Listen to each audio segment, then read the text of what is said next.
নমস্কার বন্ধুরা, রাজকুমারী কুকিং হাউসে আজকে দেখছেন চিলি চিকেন তৈরি করতে অবশ্যই জানেন আপনারা চিকেন লাগবে। চিকেন পরিষ্কার করে এনে ধুয়ে পুছে পরিষ্কার করা হলো, তারপরে লাগে পেঁয়াজ ক্যাপসিকাম।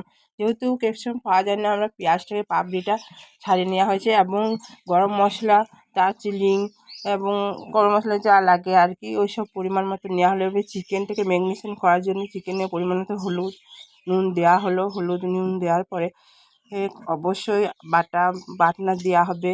বাটনাতে জিরে এবং গরম মশলা, গোলমরিচ গুঁড়ো এইসব দেওয়া হলো এবং কাশ্মীরি লঙ্কা, যেহেতু কালারটা আসার জন্যে কর্নফ্লাওয়ার না দিলে বোধহয়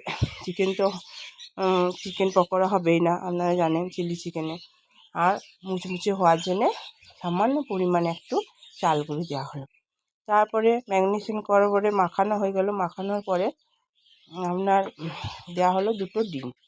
এবারে কড়াইতে তেল গরম হলো, আস্তে আস্তে পকোড়াগুলোকে ছাড়তে লাগলাম।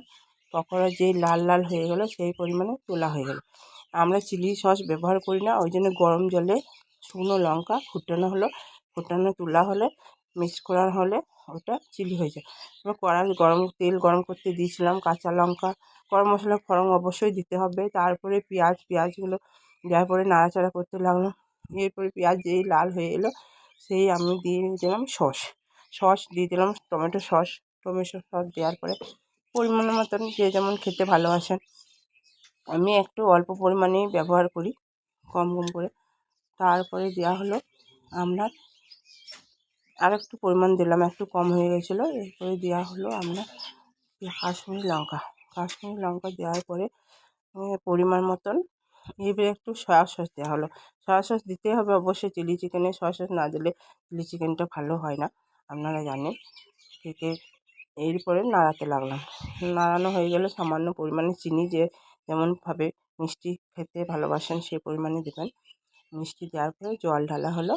জল ঢেলে যে চিলি পেস্টটা করা হয়েছিল চিলি পেস্টটা দেওয়া হলো। চিলি পেস্টটা দেওয়ার পরে এবারে যেই ফুটতে আরম্ভ হলো সেই পকোড়াগুলো ছেড়ে দেওয়া হলো। পকোড়া ছেড়ার পরে নাড়াচাড়া করে চিলি চিকেনটা নামানো হলো। খুব সুন্দর।